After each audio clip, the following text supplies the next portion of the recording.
One Story, 54, Ecclésiaste de 1 à 12, Ecclésiaste, craindre Dieu. Encore une fois, nous ne devons pas séparer la Bible. Le verset, le chapitre, le livre, et même l'Ancien et le Nouveau Testament ne doivent pas être séparés. Les 66 livres de la Bible constituent un seul livre et une seule histoire. Même dans le livre de l'Ecclésiaste, si nous n'avons pas les récits avant et après celui-ci et si nous ne lisons et n'étudions que l'Ecclésiaste, il est difficile d'en arriver à la bonne conclusion avec la bonne perspective. Le livre de l'Ecclésiaste parle de l'histoire des Israélites dans l'Ancien Testament qui se conclut par la destruction, des œuvres souveraines de Dieu dans le livre de Job des poèmes, ainsi que de l'espoir et de la crainte de Dieu pendant toutes les épreuves et souffrances dans les psaumes. Et dans le livre des Proverbes, Jésus-Christ, qui est la véritable sagesse, est expliqué. Le livre de l'Ecclésiaste parle de la manière dont nous pouvons vivre une vie qui n'est pas vaine dans ce monde dénué de sens à travers Jésus-Christ, et le Cantique des Cantiques parlera de l'amour de Jésus-Christ, l'époux, et des enfants de Dieu, l'épouse. Nous allons maintenant examiner l'Ecclésiaste. Auteur de l'Ecclésiaste. Bien que le nom Salomon n'apparaisse jamais dans l'Ecclésiaste, l'auteur de l'Ecclésiaste est révélé par les mots « Paroles de l'Ecclésiaste, fils de David, roi à Jérusalem, et moi, l'Ecclésiaste, j'ai été roi d'Israël à Jérusalem. » Salomon était le seul descendant de David qui était le roi d'Israël à Jérusalem. Cela est dû au fait qu'après Salomon, les rois étaient appelés le roi de Juda du sud et le roi d'Israël du nord plutôt que le roi d'Israël. Le livre de l'Ecclésiaste révèle également que l'Ecclésiaste possède une grande sagesse. De plus, l'auteur du livre de l'Ecclésiaste est révélé par les paroles des sages sont comme des aiguillons, leurs dictons collectés comme des clous solidement enfoncés donnés par un seul berger, ce qui révèle que l'écriture de cet Ecclésiaste vient de Jésus-Christ, le véritable berger, et non de lui-même. Composition de l'Ecclésiaste. Le livre de l'Ecclésiaste est le récit de Salomon, le précepteur, le fils de David et le roi de Jérusalem. Il était le fils de David, roi de Jérusalem, et avait tout à cette époque. Mais immédiatement après cela, il dit « Vanité ». Vanité, dit l'Ecclésiaste. Vanité de vanité. Tout est vanité. Parlant de la vanité. Et le livre de l'Ecclésiaste explique cette vanité en se basant sur la vie de chacun, depuis la vie vaine de cette existence jusqu'à la véritable tâche humaine. But de l'Ecclésiaste. Dans l'Ecclésiaste, le mot vanité apparaît 28 fois dans 22 versets. Salomon tire la conclusion que tous les pouvoirs mondains, les honneurs, la richesse et les femmes qu'il a appréciées dans ce monde étaient vanité. Vanité. Vanité de vanité. Tout est vanité. Cependant, le livre de l'Ecclésiaste ne se termine pas par la vanité sous ce soleil, mais maintenant par la recherche de sens. Ceux qui vivent sous ce soleil n'ont pas d'espoir. C'est pourquoi nous avons besoin d'un sauveur. Signification de la vanité. La Bible parle de la restauration de l'état de chaos, vide et ténèbres depuis la création. C'était l'état de la création, et la vie pécheresse des Israélites, et c'est aussi la vie de ceux qui ne connaissent pas Jésus-Christ. L'Ecclésiaste présente un tableau d'une nouvelle création sortie de la vanité de ce chaos, vide et ténèbres. La vanité dans l'Ecclésiaste signifie tout ce qui se trouve sous le soleil. La sagesse et la connaissance sont vaines. L'Ecclésiaste a dit, en effet, avec beaucoup de sagesse on a beaucoup de chagrin, et celui qui augmente sa connaissance augmente sa souffrance. J'aurai le même sort que l'homme stupide. À quoi m'a-t-il donc servi d'être plus sage que lui? Et je me suis dit dans mon cœur, c'est encore de la fumée. En effet, le souvenir que l'on garde du sage n'est pas plus durable que celui que l'on garde de l'homme stupide, puisque, dès les jours suivants, tout est oublié. Comment se fait-il que le sage meure tout comme l'homme stupide, disant que la sagesse et la connaissance recherchées dans ce monde sous ce soleil et valorisées dans le monde sont également vaines? L'apôtre Paul a proclamé la valeur de la sagesse et la connaissance de Dieu, connaître Christ Jésus mon Seigneur, c'est en lui que sont cachés tous les trésors de la sagesse et de la connaissance, et l'apôtre Pierre a proclamé, mais grandissez dans la grâce et dans la connaissance de notre Seigneur et Sauveur Jésus-Christ. À lui soit la gloire, maintenant et pour l'éternité. Amen. Le délice, le rire et la joie sont vains. L'Ecclésiaste a dit, je me suis dit dans mon cœur, allons. Et c'est la joie et tu goûteras au bonheur. J'ai constaté que cela aussi, c'était de la fumée. J'ai traité le rire de folie et j'ai dit, à propos de la joie, à quoi sert-elle, parlant du plaisir et de la joie sous ce soleil dans ce monde comme étant vain. Mais il y a une véritable joie pour ceux qui sont en Jésus-Christ. L'apôtre Paul a proclamé, « Soyez toujours joyeux. Priez sans cesse, exprimez votre reconnaissance en toutes circonstances, car c'est la volonté de Dieu pour vous en Jésus-Christ. » Ce n'est pas la joie du monde sous le soleil, mais la joie d'être en Jésus-Christ à travers Dieu. Le travail est aussi vain. L'Ecclésiaste a dit, oui, que retire l'homme de tout son travail et des préoccupations de son cœur, alors qu'il se donne tant de peine pour cela sous le soleil? Ses journées ne sont toutes que souffrance et son activité n'est que chagrin. Même la nuit, son cœur ne connaît pas le repos. Cela aussi, c'est de la fumée. Oui, que retire l'homme de tout son travail et des préoccupations de son cœur, alors qu'il se donne tant de peine pour cela sous le soleil? Ses journées ne sont toutes que souffrance et son activité n'est que chagrin. Même la nuit, son cœur ne connaît pas le repos. Cela aussi, c'est de la fumée. Un homme peut être seul, sans aucun proche, sans fils ni frère, et pourtant son travail n'a pas de fin et ses yeux ne sont jamais rassasiés de richesse. Pour qui donc est-ce que je travaille et me prive de bonheur? Se demande-t-il.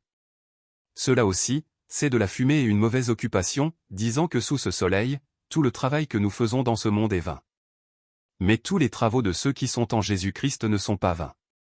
L'apôtre Paul a proclamé, ainsi, « Mes frères et sœurs bien-aimés, soyez fermes, inébranlables. Travaillez de mieux en mieux à l'œuvre du Seigneur, sachant que votre travail n'est pas sans résultat dans le Seigneur. Les actions des justes et des méchants sont aussi vaines. » L'Ecclésiaste a dit, « Parce qu'une sentence contre de mauvaises actions n'est pas rapidement appliquée, le cœur des humains se remplit du désir de faire le mal. » En effet, le pécheur peut faire 100 fois le mal et continuer à vivre.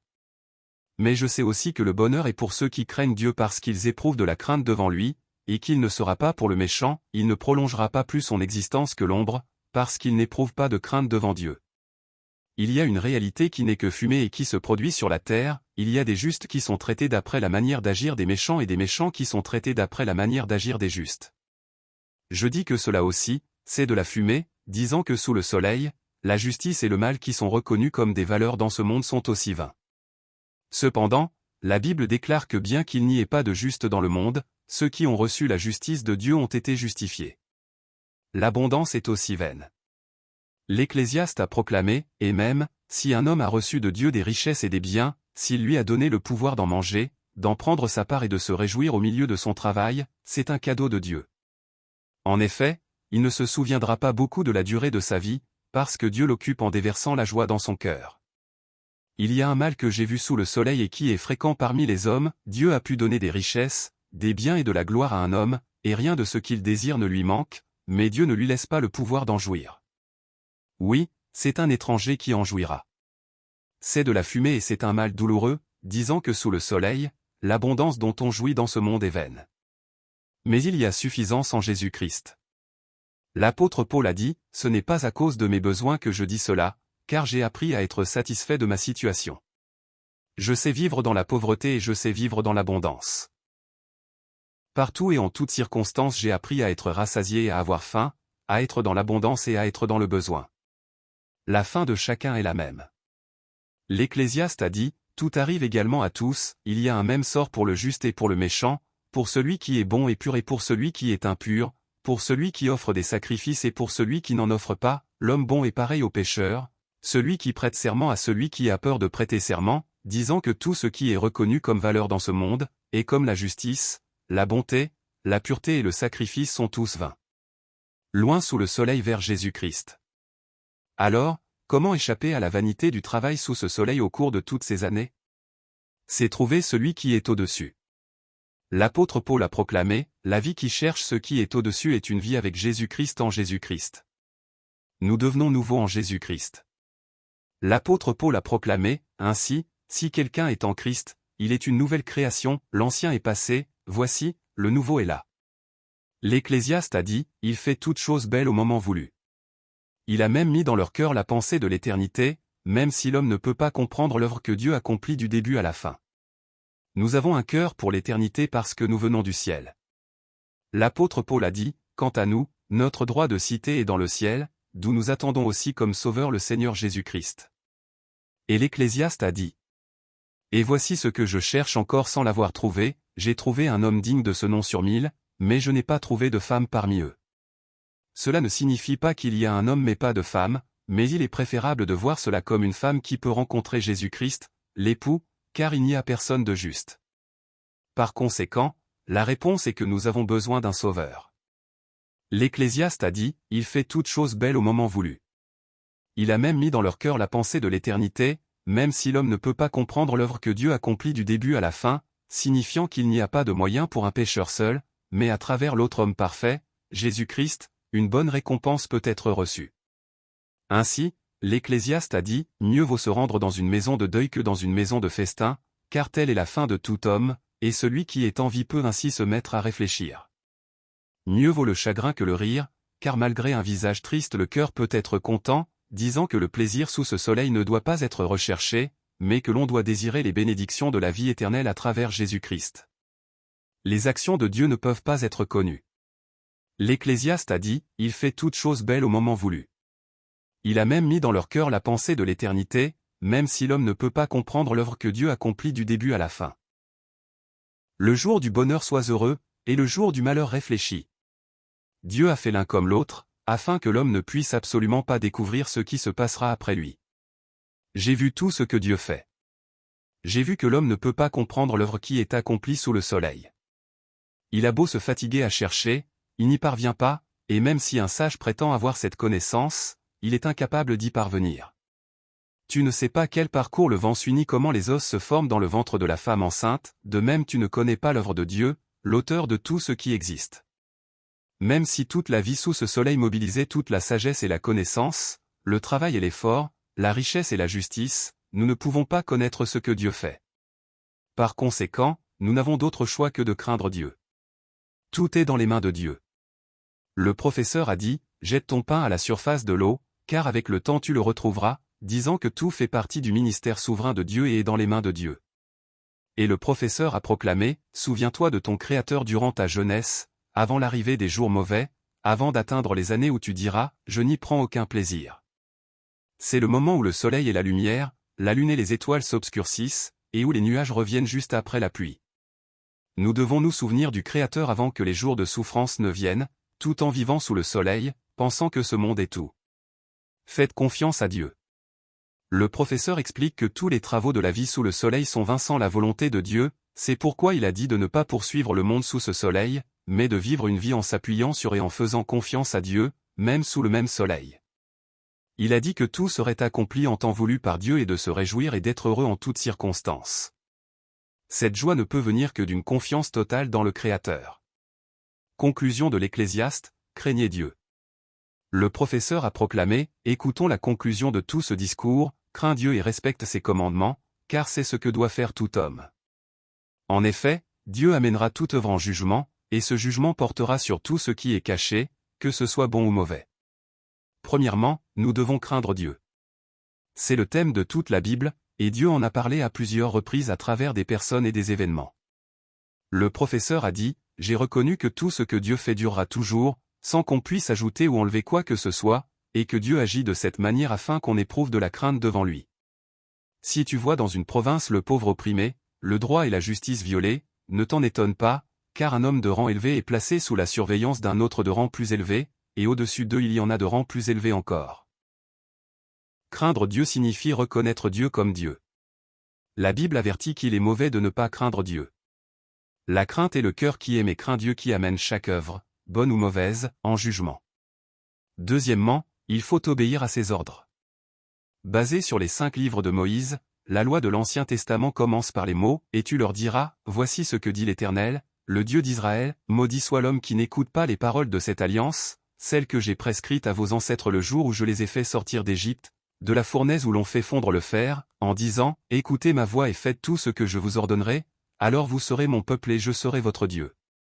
Cependant, parce que Dieu savait déjà que son peuple ne pourrait pas respecter cette alliance, il a planifié l'évangile de la croix à travers Jésus-Christ et le salut par la justice de Dieu avant la création du monde.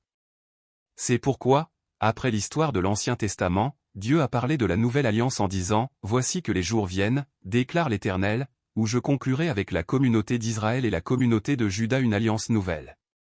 32 Elle ne sera pas comme l'alliance que j'ai conclue avec leurs ancêtres le jour où je les ai pris par la main pour les faire sortir d'Égypte. Eux, ils ont violé mon alliance, alors que moi, j'étais leur maître, déclare l'Éternel.